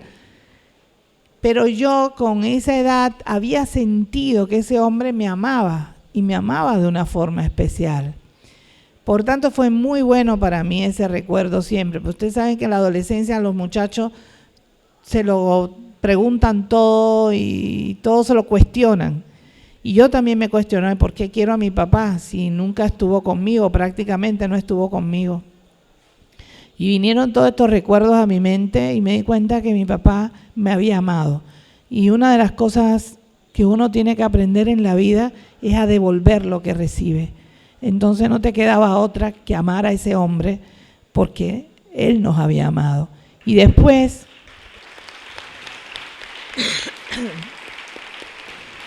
al crecer nos dimos cuenta de algo también muy importante, y es que mi papá no había ido a combatir por otro planeta, había ido a combatir por un mundo mucho mejor, y yo soy parte de ese mundo.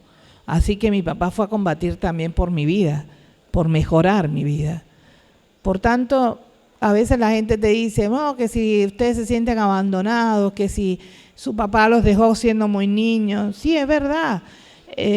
Nos dejó siendo muy niños, pero nunca nos sentimos abandonados. Todo lo contrario, nos sentimos muy amados. Y un hombre a veces tiene que hacer sacrificios muy grandes, como el dejar a la mujer que ama y a sus hijos para seguir un camino que sabe que es más útil para muchos otros hombres y mujeres en el mundo. Eso lo hace un verdadero comunista.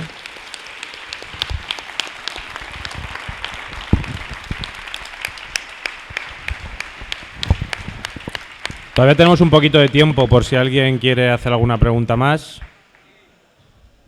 ¿Sí? ¿He oído sí por ahí? Pues ven para acá.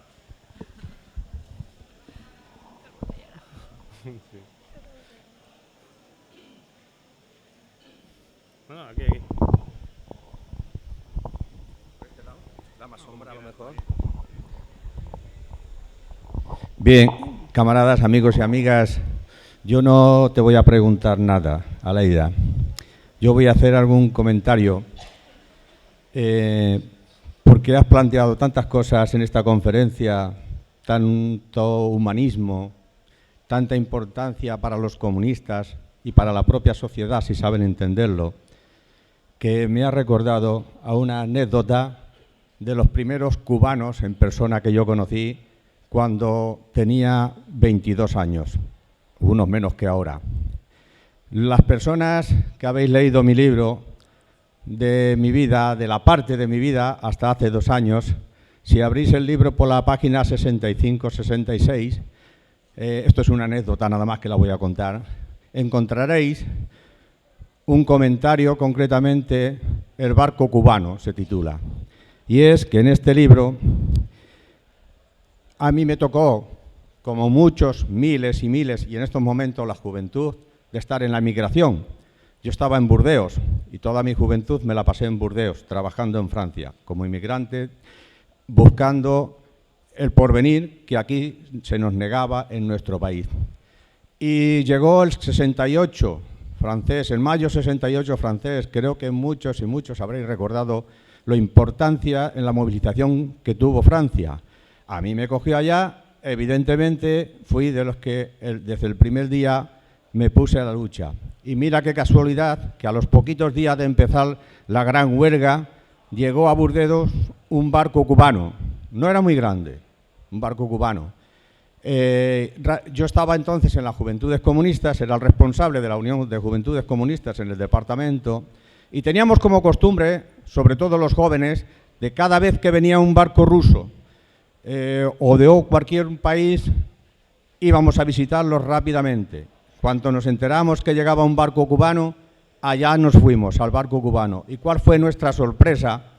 Que subimos al barco, nos recibieron con muchísimo cariño y nos informaron que la policía portuaria les había confiscado todo, les había bloqueado todo, incluido, les había precintado hasta el tabaco y todo lo que ellos llevaban para la propia tripulación. Y lo relato en el libro, en esa página, porque para mí fue una experiencia muy importante. Desde ese momento, las Juventudes Comunistas en Burdeos aseguramos durante todo el tiempo que estuvo bloqueado el barco de que a la tripulación del barco no les faltara absolutamente de nada. Absolutamente de nada. Tanto es así que cuando ya se levantó el bloqueo, me llamaron, concretamente me invitó el capitán del barco, y esto lo voy a contar en 2 segundos. Y me hizo subir al barco y dice, bueno, tú eres joven, yo tenía 22 años, tú vente con nosotros a Cuba, allí vas a estudiar, vas a ir a la universidad. Lo digo por lo que estaba explicando anteriormente Salaida, la importancia de no haber roto nunca esos principios. Y vas a tener un porvenir, bueno, todas estas cuestiones. Yo les dije estas palabras, compañeros, vosotros os ha costado mucho, pero habéis conseguido hacer la revolución en vuestro país. Yo, si tengo que ir a algún otro sitio, será España, porque tenemos la revolución pendiente. Así pues, eso fue lo que hice. Estaban levantando ya la pasarela, pero yo les dije, no, yo me quedo aquí porque si tengo que ir es a España a hacer la revolución, porque creía en aquellos momentos que era la mejor manera de ayudar justamente en solidaridad con Cuba. Como digo, que en estos momentos también los y las comunistas, los y la gente progresista en nuestro país, uno de los mayores favores que podemos hacer, solidaridad con ese ejemplo del pueblo cubano y de otros pueblos de Latinoamérica y los que estamos luchando, y lo que decía Rafa Pla anteriormente con Grecia, es que seamos capaces en nuestro país, ante las próximas elecciones generales, conseguir la unidad del pueblo para tirar a la derecha de los poderes. Esa es la mayor solidaridad que podemos dar. Y no cojo más segundos ni más nada. Solamente te diré, Aleida, te regalo esto como recuerdo de este encuentro con este humilde comunista. Muchas gracias. Bueno, ¿hay alguna palabra más? ¿Va a haber más palabras? Ahí tengo una, otra. ¿Hay más? 3. Vale. Y vamos cerrando.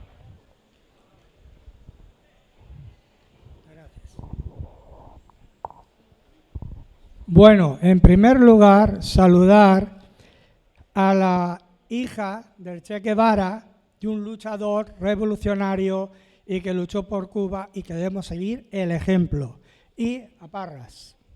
Y al PC por esta fiesta tan maravillosa que está haciendo, en el cual la hija del Che Guevara no ha dado a entender un buen discurso que debemos seguirlo. Gracias al PC estamos todos aquí, debemos seguir la lucha y por tanto le doy las gracias en nombre de los que hemos venido del Che y de la Plataforma Unitaria de Trabajadores, cual es el secretario suyo.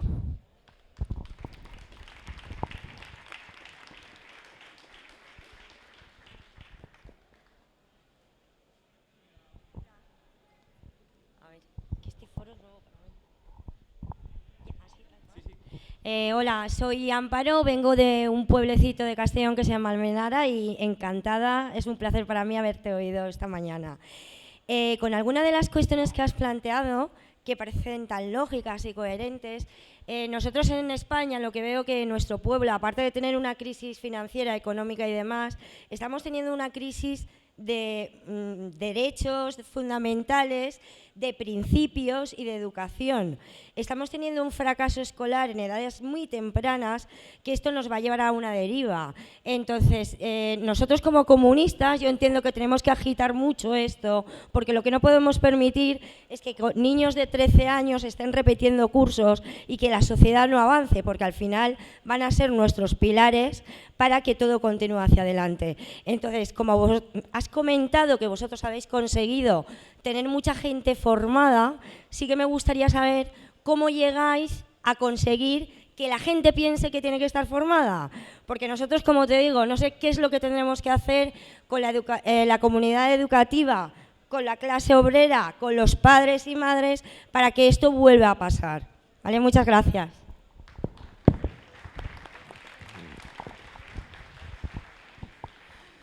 Miren, en la sociedad donde yo vivo hay una cosa importante, y es que la educación es totalmente gratuita, pero gratuita de verdad. Es decir, la gente va a estudiar y puede estudiar desde que nace hasta que muere sin ningún tipo de problema. A veces la cuestión está en qué es lo que tú quieres estudiar también, ¿no? Porque en Cuba tenemos una sociedad planificada, una sociedad socialista tiene que planificar el futuro. ¿Qué quiere? ¿Cuántos economistas hacen falta? ¿Cuántos profesionales en general hace falta? Entonces, lo único que te limita a hacer lo que tú quieres es tu potencial académico, única y exclusivamente. Si según tus posibilidades académicas, tú puedes estudiar lo que quieras o lo que puedas.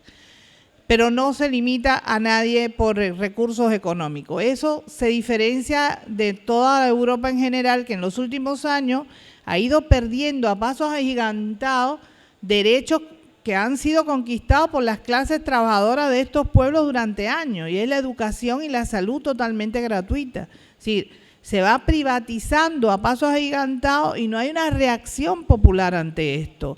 Eso es realmente preocupante, porque ese es el futuro de las nuevas generaciones. La gente puede tener deseos de estudiar, pero ¿cómo? ¿Cómo va a estudiar si lo estás limitando, si lo estás presionando económicamente? Entonces, en ese sentido, yo pienso que lo primero que tenemos que resolver es luchar por los derechos ya adquiridos en estas partes del mundo, es decir, una educación realmente gratuita al servicio de todo el pueblo y una salud, por supuesto, también a beneficio de todo el pueblo.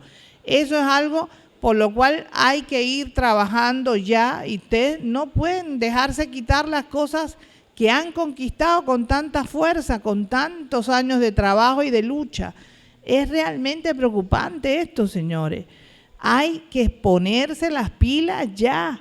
Es como ella decía, las nuevas generaciones están en peligro, porque si no seremos hombres y mujeres preparadas para el mañana, ¿quiénes van a continuar el camino? Acuérdense del poema que acabamos de leer, es decir, si eres simplemente bajas la cabeza y sirves al amo, bueno, tendrás ciertas garantías, pero te conviertes en un animal de carga, única y exclusivamente. Hay que ponerse la estrella esta que ilumina y mata. Es la única manera de crecer, de crear cosas nuevas. Pero eso, los métodos, cómo hacerlo, solamente lo pueden saber ustedes.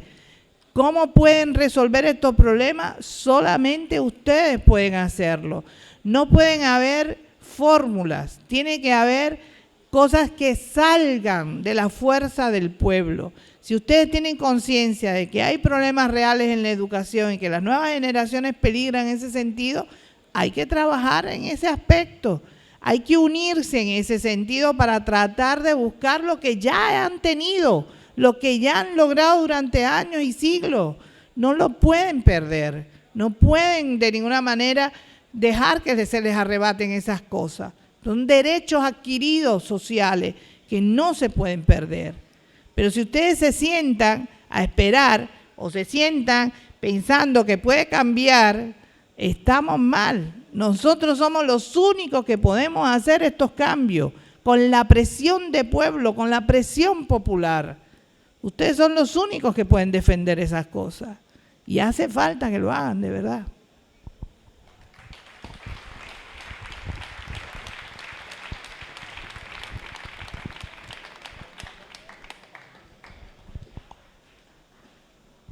Bueno, perdón. Mi nombre es Pablo, soy de aquí de Buñol. Y bueno, mi pregunta va, cuando una alternativa al sistema triunfa, ¿vale? Los medios de desinformación se dedican a bombardear, ¿vale? Con Cuba y Venezuela, que son los motores en América Latina, uno de los misiles que tiran para dar a la línea de flotación es que son medios poco democráticos y donde se vulneran los derechos humanos. Me gustaría escuchar su opinión al respecto. Era raro que faltaba la pregunta. Uno de los problemas serios que estamos viviendo es la desinformación en que vivimos y la manipulación de la información. Eso es real, es cierto.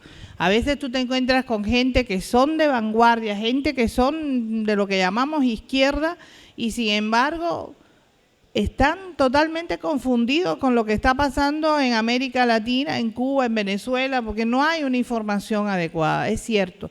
Pero por eso yo les recomiendo siempre que hagan lo que decía Mafalda.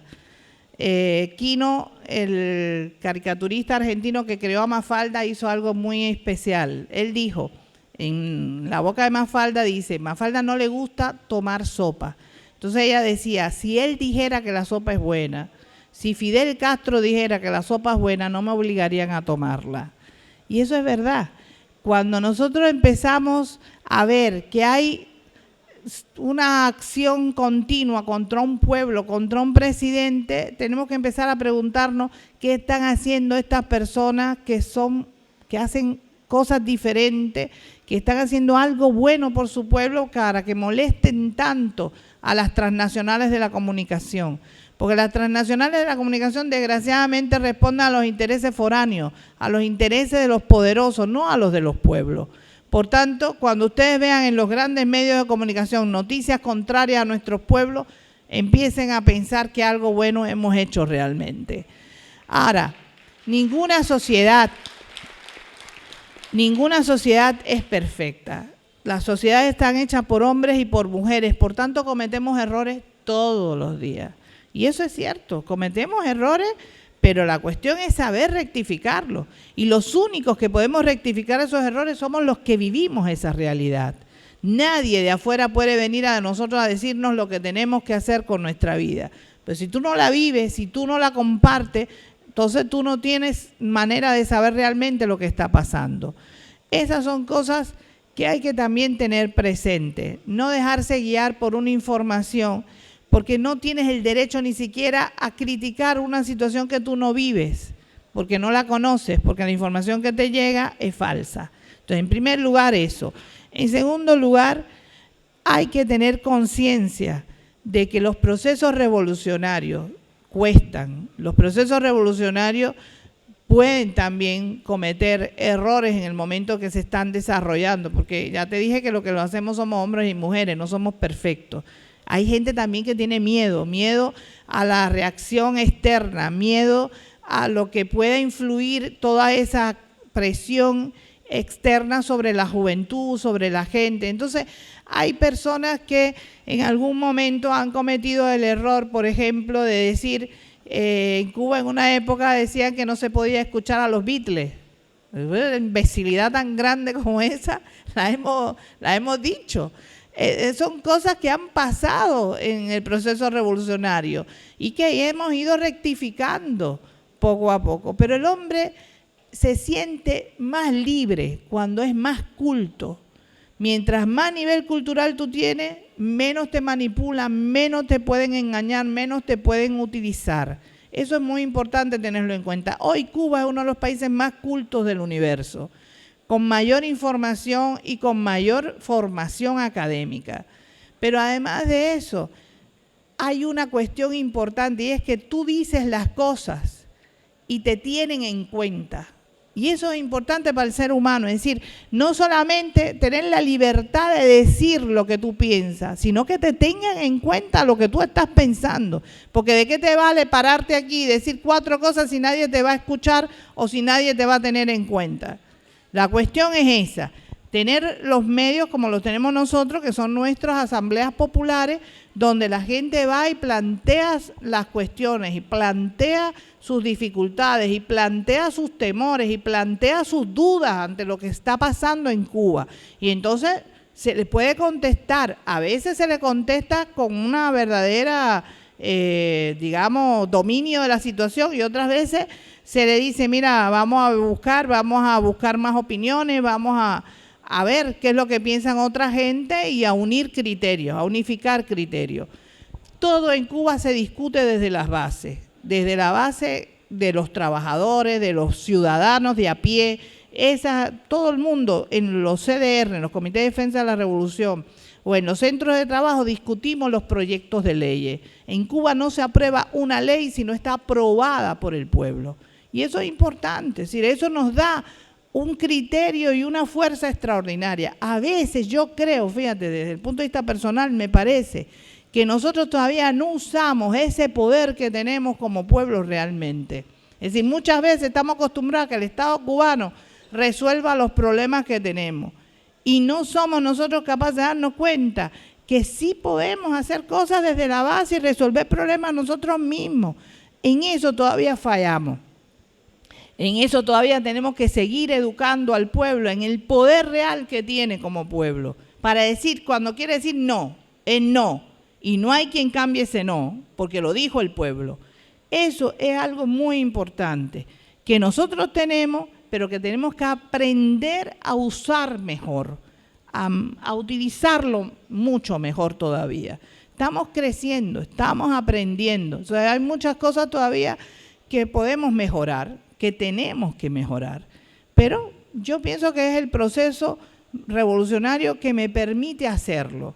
De verdad te digo, en todos los lugares donde yo he estado en el mundo, más desarrollado, menos desarrollado, yo siento una gran satisfacción por estar dentro del proceso revolucionario cubano, por ser partícipe de ese proceso y tener la posibilidad de florecer como ser humano, porque ellos son los que me han educado para que yo esté 2 años en Angola, 1 año en Nicaragua, para que me vaya al norte de Argentina en la selva y trabaje con la gente que más me necesita y trate de dar lo mejor de mí en cada momento. Sí, mi revolución, mi pueblo, es quien me ha formado de esa manera. No es ser la hija del Che, es ser una médico cubana.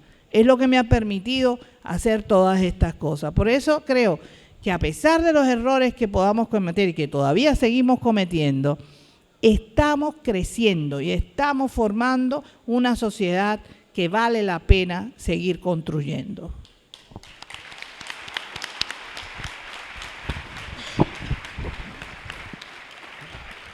Bueno, pues vamos a ir concluyendo esta charla, agradeciéndole una vez más a Leida pues haber estado con nosotros. Ha sido un placer tenerla aquí, escucharla, aprender, reírnos, emocionarnos. Y había una palabra más, pero una más y ya, ¿vale? Pero una más y ya, ¿eh? Que no te había visto antes, perdona.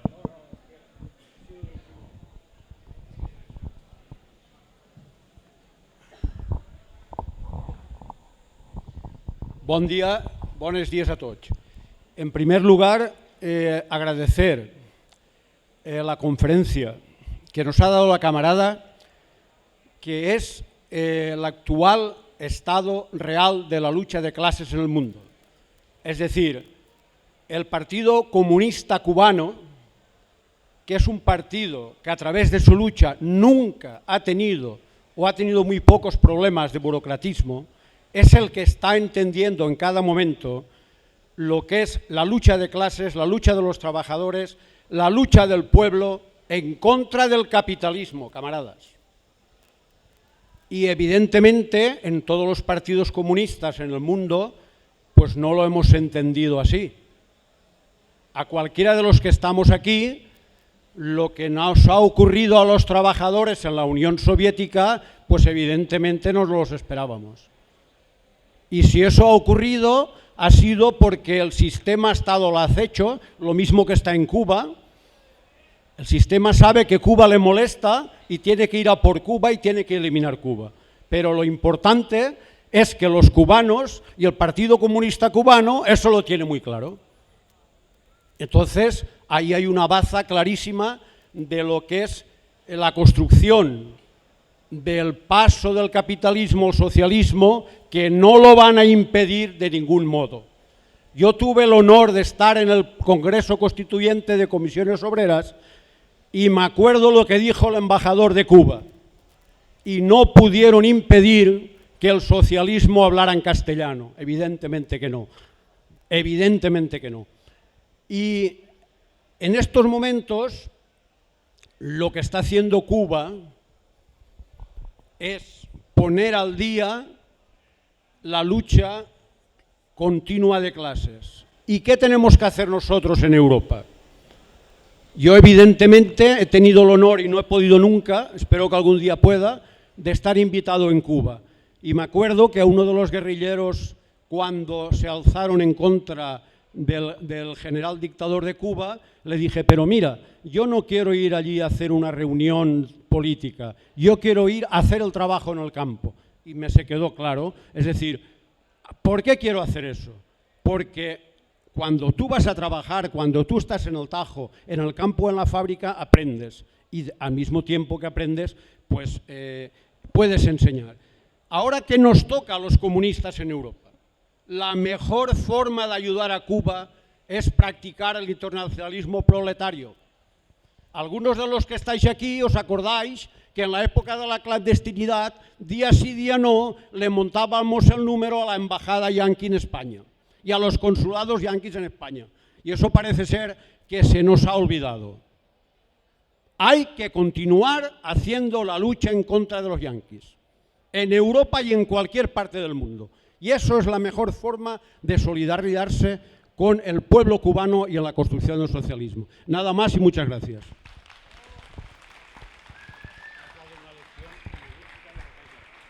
Bueno, como ya ha clausurado el camarada Cayo, pues simplemente agradecerle a Leida su presencia. Creo que tenemos mucho que aprender del pueblo cubano, del Partido Comunista Cubano, la unidad del pueblo, la unidad del partido, la capacidad de crítica y de autocrítica.